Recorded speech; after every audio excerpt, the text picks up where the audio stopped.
concentrate on the Divine Spirit and pray for the welfare of the whole humanity. Om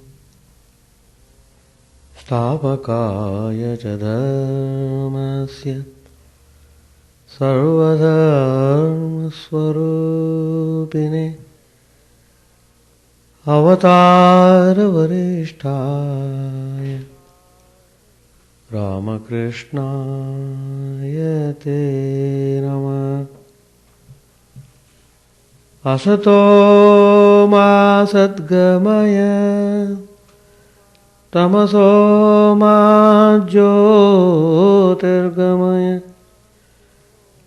Mrityorma Mritangamaya. Om Shanti Shanti Shanti. Let us bow down to Sri Ramakrishna, the embodiment of all religions, the Supreme God incarnate. Let us pray to Him to lead us from unreal to the real, to lead us from the darkness of ignorance to the light of knowledge, to lead us from death to reality. Sri Ramakrishna has given spiritual instructions to be followed. If we practice them regularly, our prayer will be fulfilled. So what is needed here is practice.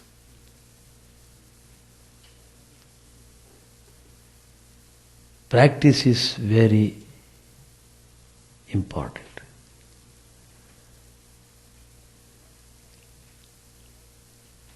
In the last class, I have dealt with how one should establish oneself in inner solitude. That is important step which leads you to the next stage of renunciation. Sri Ramakrishna has said, discrimination and renunciation are the purifying agents. We have already dealt with the subject discrimination. Now we are dealing with the subject renunciation. Both are equally important in order to purify the muddy waters. Then only you will get success in religion. How much you practice, to that extent you realize the value of religion. It is not in mere talking, it is not in mere theorizing, it is just in practice and practice alone. So, from this point of view, renunciation is the real beginning of religion. Swami Vivekananda says in one of his complete works, tremendous purity, that tremendous renunciation is the one secret of spirituality. There's a famous Upanishadic statement which also tells very clearly about this. Na karmana na prajaya dhane na tyage naike amrtatvamanashu. Immortality is attained neither through wealth, nor through progeny, nor through materialistic activities, but through renunciation alone immortality is achieved. Tyage naige amrtatva manashu. So it has got supreme importance in religion, in spiritual life. Renunciation plays a very important role.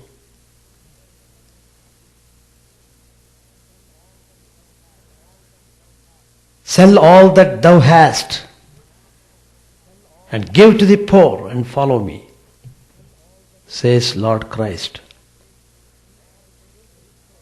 All great saints, all prophets have expressed it and have carried it out in their own lives.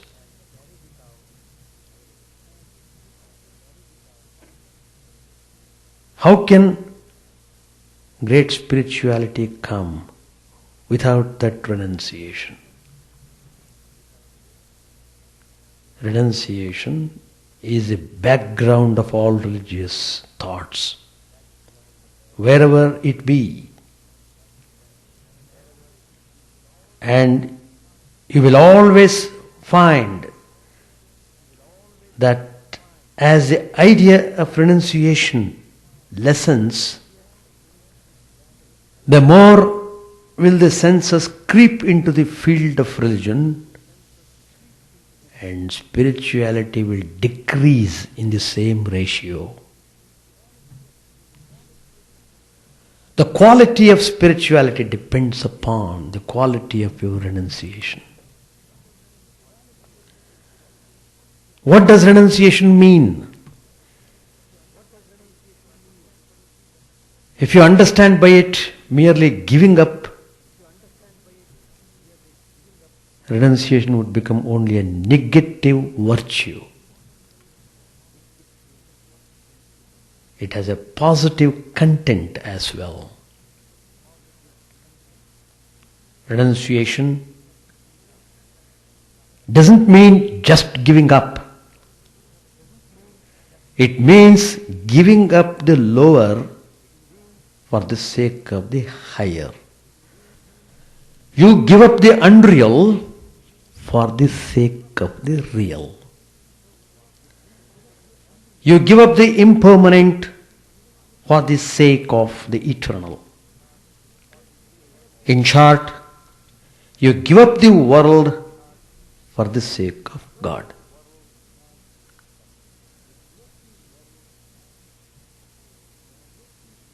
After describing what true renunciation means, Sri Ramakrishna asked a devotee in order to test him, "Now tell me, what's the meaning of renunciation?"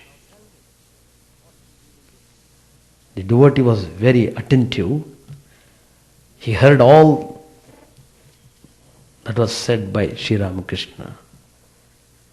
He replied, "Renunciation doesn't mean simply dispassion for the world. It means dispassion for the world and also longing for God." That is renunciation. Hearing this, Sri Ramakrishna was pleased. He was pleased to know that the devotee has assimilated his instruction. Moreover,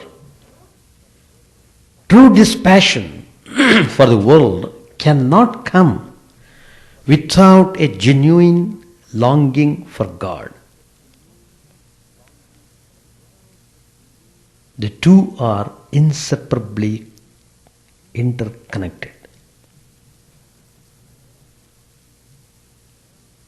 True renunciation is always a spontaneous phenomenon. It cannot be achieved by labored efforts, you don't really renounce things yourself. Things drop away from you on their own. When and how does this happen? To know this, you must remember that you are attached to only that which holds some meaning for you. When things lose their meaning and values, when they become irrelevant and useless to you, you automatically become detached from them. So long as you relish and thrive on worldly puppets and sensual supports, you can't detach yourself from them. So, the beginning of the realization of your aloneness, which I talked in my last class, provides the first spark to ignite the spirit of detachment in you. You intuitively realize that there is a life higher than the type you have been leading so far. When the awareness of the possibility of a higher life dawns on you, detachment becomes easier, almost spontaneous. In fact, the two, realization of your aloneness and detachment from the world, then onwards proceed simultaneously, each strengthening the other.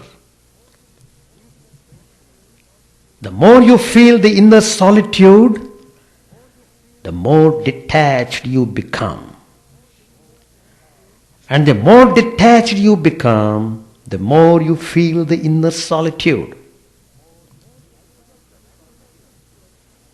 And as a result of this mutual reinforcement, the awareness of the higher life becomes stronger and stronger. Renunciation is basically an internal process. Inwardly, a revolution takes place in your attitudes and responses. But outwardly, no one may even notice it. You continue with your duties, with your responsibilities and obligations as before. But your approach to life has changed. That's the important point. So it is called Antarsannyasa. Antarsannyasa. That is internal renunciation. In some cases, this internal renunciation is followed by external renunciation as well. Just as the monks wear the ochre robe and practice renunciation not only internally but also externally. Thus we have two types of renunciation: inner renunciation and inner plus outer renunciation. Both, one a householder and the other a monk, belong to the same class. One may be a householder living in the world amidst the family, but internally he may have tremendous renunciation. Sri Ramakrishna refers to such spiritual aspirant as Jnani. Both of them are Jnanis. They have the same experience. It's clear that what matters is inner renunciation. That's what Sri Ramakrishna emphasized always. Without developing and establishing yourself firmly on renunciation, you will not be able to come closer to God.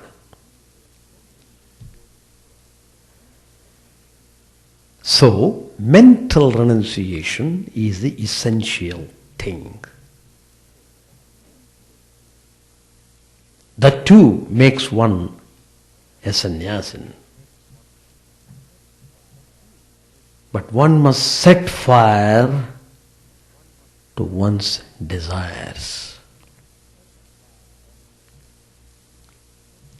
Then alone can one succeed.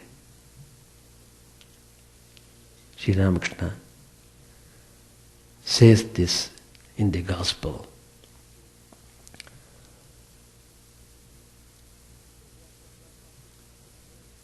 So he has got specific name for those who renounce only internally. He calls them hidden yogis. They are not showing up anything outside.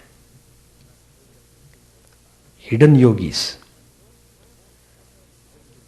And those with both inner and outer renunciation, Sri Ramakrishna calls them as revealed yogis. Hidden yogis, revealed yogis. Now, Sri Ramakrishna instructs specifically how to achieve perfection in inner renunciation.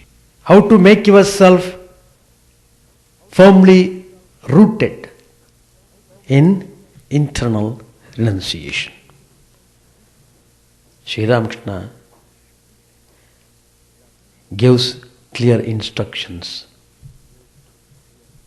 in order to get perfection in the internal renunciation. He says, do all your duties,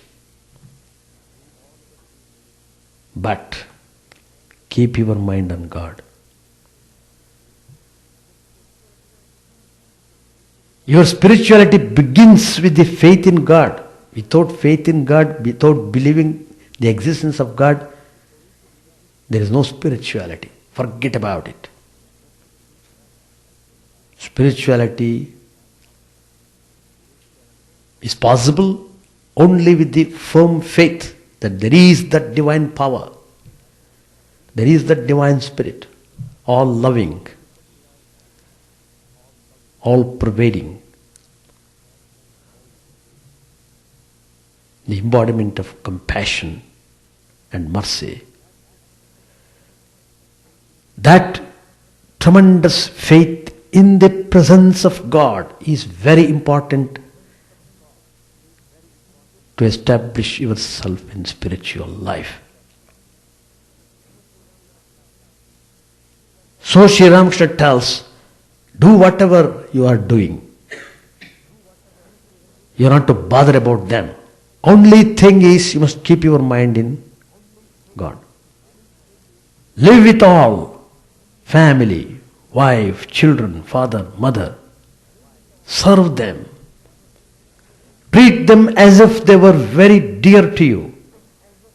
But know in your heart of hearts that they don't belong to you.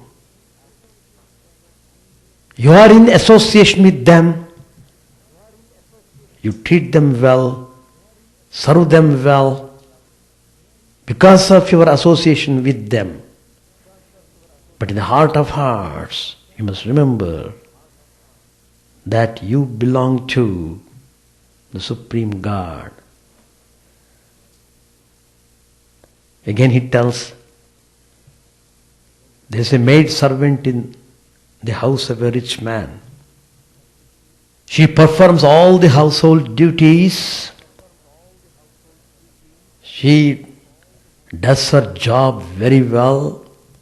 All the people in the home like her very much. But her thoughts are fixed on her own home in her native village.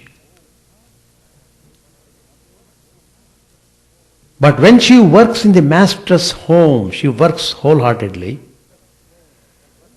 She brings up her master's children as if they were her own. She even speaks of them as my Rama, my Hari. Rama and Hari are the children of the rich man. She even calls them, you are my own, like that. She fondles the children. She loves them very closely. But in her own mind, she knows very well that they don't belong to her at all. Then he said, the tortoise moves about in the water, but can you guess where her thoughts are? They are on the bank, where her eggs are laying. Do all your duties in the world, but keep your mind on God. First rub your hands with oil and then break open the jackfruit. It's a special type of fruit which has lot of milk, sticky milk inside.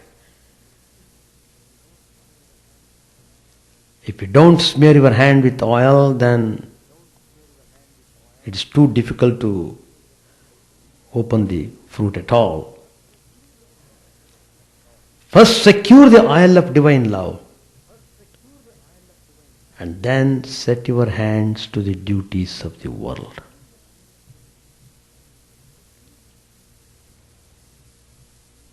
Together with this, you must practice discrimination.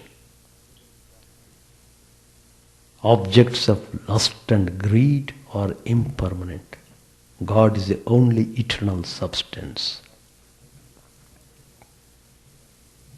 What does a person get with money? Analyze it. The answer is food, clothes, and a dwelling place. Nothing more. You can't realize God with its help. Therefore, money can never be the goal of life. Like that, you must initiate discrimination in your thinking. So when you practice, follow these instructions very carefully, then you will be able to achieve perfection in internal renunciation. The more you are well established in the internal renunciation, the more you are close to God, very close. You want nothing but God. That's what Sri Ramakrishna meant when he said, discrimination and renunciation are the purifying agents. Let us try to follow these instructions. Then you will see how wonderful results you get in your life.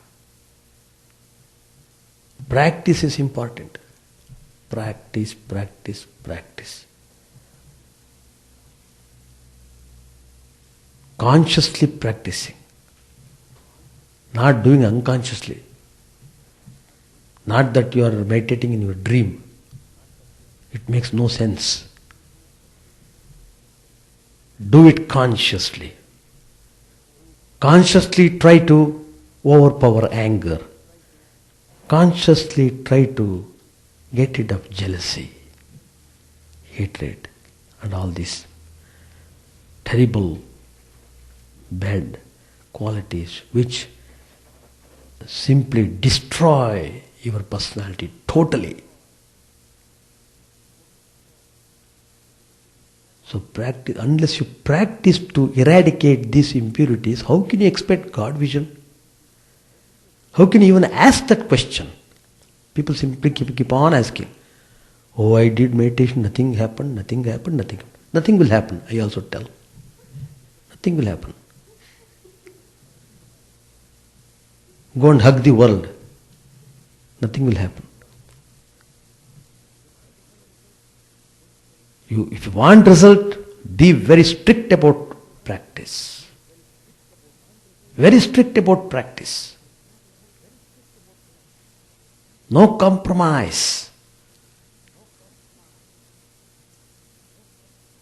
Then you will see how you will shine gloriously in this spiritual life.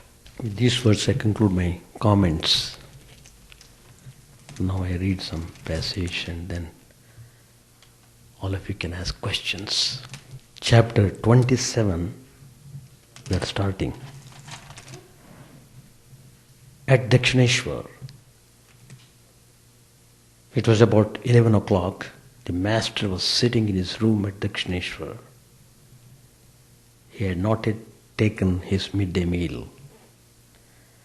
Arrangements had been made with the musician Shyamdas to entertain the master and the devotees with his kirtan. Babu Ram, M. Manomohan, Bhavanath, Kishori, Chunilal, Haripad, the Mukherjee brothers, Ram, Surendra, Tarak, Niranjan and others arrived at the temple garden. Latu, Harish and Hazra were staying with the master. When M saluted Sri Ramakrishna, the master asked, "Where is Narendra? Is he not coming?" M told him that Narendra could not come.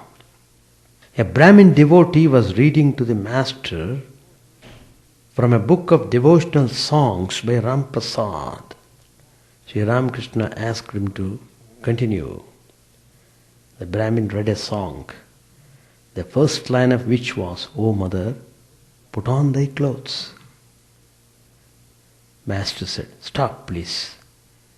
These ideas are outlandish and bizarre. Read something that will awaken bhakti." The Brahmin read, "Who is there that can understand what Mother Kali is? Even the 6 darshanas are powerless to reveal her." Master said to M, "I got a pain because I lay too long on one side while in samadhi yesterday at other's house. So now I will take Baburam with me when I visit the houses of the devotees. He is a sympathetic soul." With these words the master sang, "How shall I open my heart, O friend? It is forbidden me to speak. I am about to die for lack of a kindred soul to understand my misery. Simply by looking in his eyes, I find the beloved of my heart. But rare is such a soul who swims in ecstatic bliss on the high tide of heavenly love." Master said, the bowls sing songs like that. They also sing another kind of song. "Stay your steps, O wandering monk. Stand there with begging bowl in hand, and let me behold your radiant face." According to the Shakti cult, the Siddha is called a Kaul, and according to the Vedanta, a Paramahams. The bowls call him a Sai. They say no one is greater than a Sai. The Sai is a man of supreme perfection. He doesn't see any difference in the world. He wears a necklace, one half made of cow bones and the other of the sacred tulsi plant. He calls the ultimate truth Alek, the incomprehensible one. The Vedas call it Brahman. About the Jivas, the bowls say they come from Alek and they go into Alek. That's to say, the individual soul has come from the unmanifest and goes back to the unmanifest. The bowls will ask you, do you know about the wind? The wind means the great current that one feels in the subtle nerves, Ida, Pingala and Sushumna. When the Kundalini is awakened, they will ask you further, in which station are you dwelling? According to them, there are 6 stations corresponding to the 6 psychic centers of yoga. If they say that a man dwells in the 5th station, it means that his mind has climbed to the 5th center, known as the Vishuddha Chakra. To Yam he said, at that time he sees the formless. Saying this, the master sang, within the petals of this flower, there lies concealed a subtle space, transcending which one sees at length the universe in space dissolve. Once a bowl came here. I asked him, have you finished the task of refining the syrup? Have you taken the pot off the stove? The more you boil the juice of sugar cane, the more it is refined. In the first stage of boiling, it is simply the juice of the sugar cane. Next it is molasses, then sugar candy, and so on. As it goes on boiling, the substances you get are more and more refined. When does a man take the pot off the stove? That is, when does a man come to the end of his sadhana? That is practice. He comes to the end when he has acquired complete mastery over his sense organs. His sense organs become loosened and powerless as a leech is loosened from the body when you put lime on its mouth. In that state, a man may live with a woman, but he doesn't feel any lust for her. Many of the bowls follow a dirty method of spiritual discipline. It is like entering a house through the back door by which the scavengers come. One day I was taking my meal when a bowl devotee arrived. He asked me, are you yourself eating or are you feeding someone else? The meaning of his words was that the Siddha sees God dwelling within a man. The Siddhas among the bowls will not talk to persons of another sect. They call them strangers. The bowls designate the state of perfection as the sahaja, the natural state. There are 2 signs of this state. First, a perfect man will not smell of Krishna. Second, he is like the bee that lights on the lotus but doesn't sip the honey. The first means that he keeps all his spiritual feelings within himself. He doesn't show outwardly any sign of spirituality. He doesn't even utter the name of Hari. The second means that he is not attached to woman.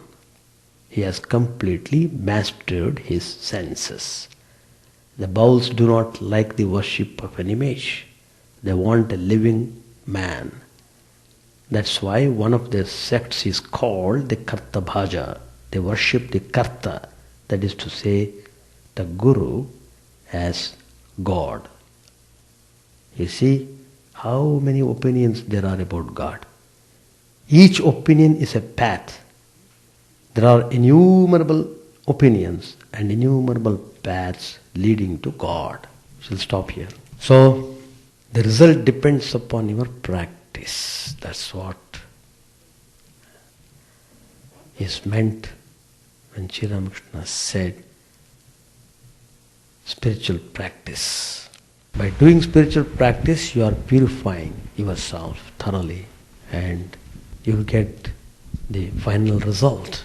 The more you come towards God, the more you become peaceful and tranquil. You will be well established in equanimity. So, perfect peacefulness is the indication of your spiritual advancement. Spiritual advancement is indicated by your peacefulness, how far you are peaceful. So, all of you have to practice renunciation in some way or other. Sri Ramakrishna himself has suggested practice Unperson, internal renunciation. That means you must give the undivided attention to God. That's the meaning of renunciation. Undivided attention. Yes, any comment? Peacefulness of the mind means disturbance of the mind are not bothering you. That means you don't have any more disturbances in the mind. You're not affected by the disturbances anymore. That means you will not lose your mental balance. You are not pulled down by the reactions of the world. You feel that you are disconnected with all these worldly things. So that makes you completely free from all frictions. That's the meaning of peacefulness. And peacefulness also means you are able to dwell calmly, cheerfully, lovingly on God. You feel joyful to be with God. You feel joyful to remember His name. So, you feel joyful to be with Him. You are so full, you don't bother about anything else. That's the state of equilibrium. Controlling is different, surrendering is different. But to realize that you are one with God is the thing that is needed now. How to realize that? That's the truth. You are part and parcel of God. There's no doubt about it. Because you have forgotten that state, you are in trouble. You are suffering all the time because you have separated yourself from God and you feel you are different. God is different. So all the suffering is because of that. You are more sensitive about your own individual ego that hurts you every now and then. All small pricks will create commotion in yourself because of the ego. Unless you are aware of the mischief played by the ego, how can you make any advancement in spirituality? So, herein comes the attitude of surrendering. Surrender to God, pray to Him. Oh Lord, I am helpless. I am unable to do anything myself. You should intervene and see how I come to you, how I come to you. If you pray wholeheartedly this way and live your life accordingly, even though you have to pass through some difficulties, still, if you persist on living higher life, then certainly you will succeed. Life is an opportunity given to you to make an effort. To make an effort. It is true, this one life may not be enough at all to fight with all the enemies who have lodged in your mind. It is not a small matter. And this one short life is nothing, actually. Afterlife is already gone, boyhood is gone, youthful stage is gone. Now you are in the twilight of your life. Now you are planning to have spirituality. So you can imagine how short life you have got. In the short time you want to achieve the maximum result. Of course it is possible if you are really very strong and determined. You are not concerned about the time, etc. Well, what is that? I am ready. Once you are in the track, it's all right. Once you sit in the boat will carry you across the ocean, across the river. Sitting in the boat is important. So, starting your spiritual life is like sitting in the boat. Then either this life or next life or third life, or you are not to bother about that. You are sitting in the boat is continuing the journey. You are onward. That way you have to train yourself. But training is important. Training is important. Always you must be aware of what you are doing. Always you must be aware of what you are doing, what you are thinking. So you must have definite method to practice, not hodgepodge. There should not be any confusion in your spiritual practices. It should be thoroughly fixed, and the direction must be properly given to the mind. Then everything will go smoothly. Yeah. Anything else? Right on the spiritual track. So you must always try to develop that love of God. That's very important. All the activities which you are doing, the attitude is how you could develop your love of God. If that is there, everything becomes holy. Everything becomes holy. Everything is so joyful. But as I said, as Sri Ramakrishna said, you must always apply discrimination and renunciation to fight the enemies, the dreadful enemies, jealousy, hatred and so on. The point here to be very careful in understanding these statements of Sri Ramakrishna. You must know it depends upon the individual cases. He is not encouraging, and he don't think he has allowed us to drink and to live in whatever way we want. If you live in whatever way you want, you can't think of God. Because the idea of God itself, you won't relish it. As long as your mind is dwelling on the worldly things and worldly pleasures, you cannot relish the thought of God.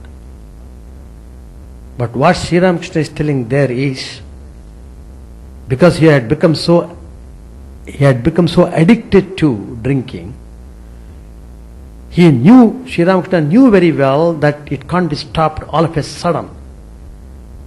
So, it has to be done in a gradual way. So, he had to be trained in a gradual way. In order to give him hope, he said, all right, all along you were drinking, but now, when you drink, before you drink, think of God. That means, previously, whole mind was on the bottle. How many bottles I could drink? But now at least part of the mind is going to God now. Because Sri Ramakrishna said, think of God and drink. To that extent, that part of the mind is going to God. Slowly, he was raised up And finally he could be free from all those cravings. That's the important point. That's what when Sri Ramakrishna said, do all your duties but keep your mind on God. Keeping the mind on God, then you do, then it doesn't harm you. Keeping the mind on God means you must love God. That means you must follow all the values, ethical, moral and spiritual values in life. Then whatever you do, it's all joyful. They won't bother you. Otherwise, it's not easy. It's not easy. So, that's why Sri Ramakrishna tells, what is it that, why the man is suffering? It is because he is too much attached to lust and gold. And in another place, Sri Ramakrishna says, one more he adds, lust, gold and land, property. These three constitute the world. The whole mind is sitting on either on one of them, or two of them, or on all of them. Mind is sitting all the time. Either lust or money or property. This way, that way, this way, that way, it is going, swinging. So, that's why Sri Ramakrishna tells, this kind of swinging will not help you. You have to cut off your connection with these three. Lust, wealth and land. Don't aspire for them. Aspire for the real substance. Aspire for God. That's the meaning. So, and Girish Chandra Ghosh, his whole life was transformed. Because he came to Sri Ramakrishna. Then he developed such tremendous faith in him. His faith became so strong that purified his heart thoroughly. So, you have to understand all these points. That shows anybody can come to God. Even a worst person who has committed worst crime is also taken up by God. If once he comes to God, God knows how to purify him. Apichetsu duracharo bhajate mamananya bhak sadhureva mantavya. Lord Krishna says in the Gita, once he comes to God, he is saved.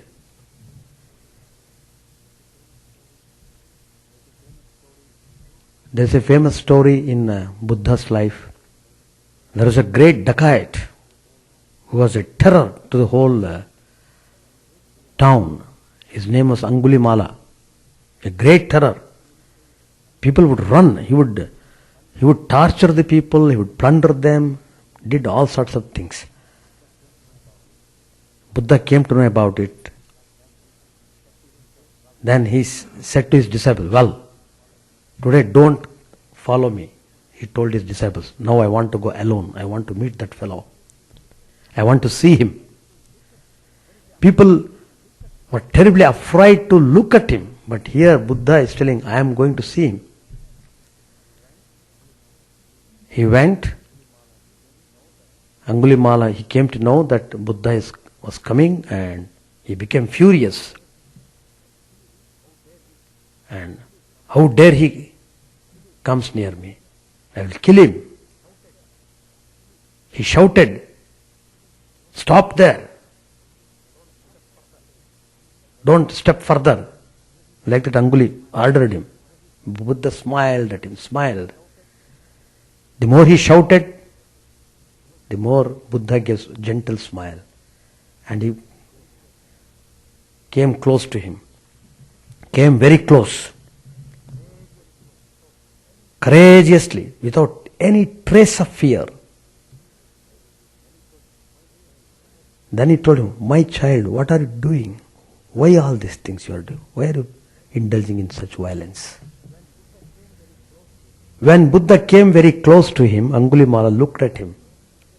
He saw, seeing Buddha's face, he was transformed. Seeing that wonderful peacefulness in that personality, he was totally transformed. Immediately he caught hold of his feet. Sir, from now onwards, I will be your disciple. Please accept me. The worst man, committed all killings, so many things he did. Buddha accepted him. Come on. Don't worry about what you have done before. From now onwards you live like this. He gave instructions how he should conduct himself. From now onwards, he literally followed that way, strictly followed. Then one of the conditions was, Buddha said, now you go for begging the food. Go to the homes and ask for the food. It is one of the spiritual practice. And Angulimala is going, people are running, the thief is coming. But he is not doing any harm, he is not showing any reaction, he is just repeating God's name and so on. And in the beginning they were afraid, then they came to know this fellow, something has happened to him. Then do you know what the people did? The urchins and the other people. They began to throw stones at him, stones. Whole body was bruised. Blood was oozing throughout his body. It was flowing. And he came to Buddha and said, oh Lord, see my condition. All are pelting stone at me. Buddha said, bear with that, bear with them. Don't react. How much you have tortured all of them. Just keep quiet, everything will be all right. That assurance was enough for him. And he became afterwards very great disciple. So once you come to God, your life is changed totally. But coming to God is important. How much you are sincere in coming to God. That's important. With these words I conclude. Thank you. Chant the name of the Lord and His glory unceasingly, that the mirror of the heart may be wiped clean and quenched that mighty forest fire, worldly lust, raging furiously within.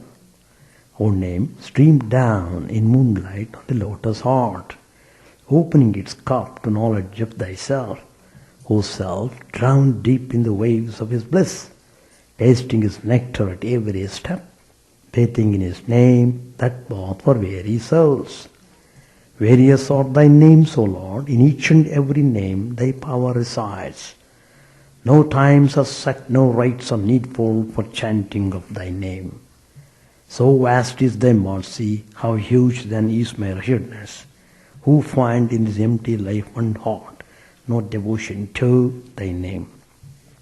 O my mind, be humbler than a blade of grass, be patient and forbearing like a tree. Take no honor to thyself, give honor to all. Chant unceasingly the name of the Lord.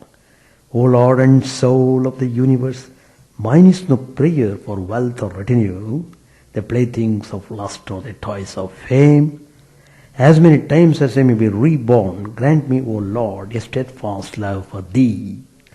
A drowning man in this world's fearful ocean is thy servant, O sweet one. In thy mercy, consider him as dust beneath thy feet.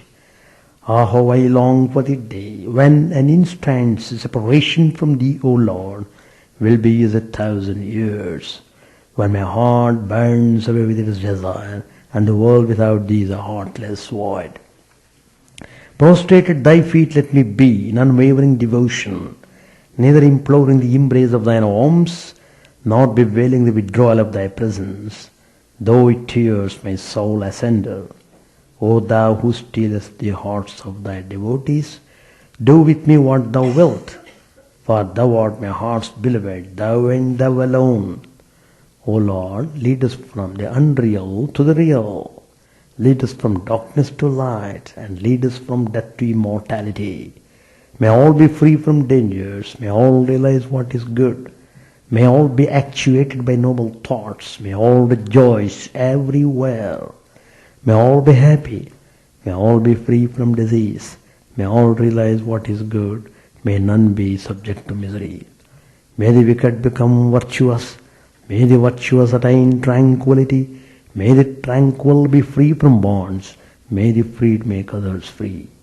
May good betide all people, may the sovereign righteously rule the earth, may all beings ever attain what is good, may the worlds be prosperous and happy, may the clouds pour rain in time, may the earth be blessed with crops, may all countries be freed from calamity, may holy men live without fear.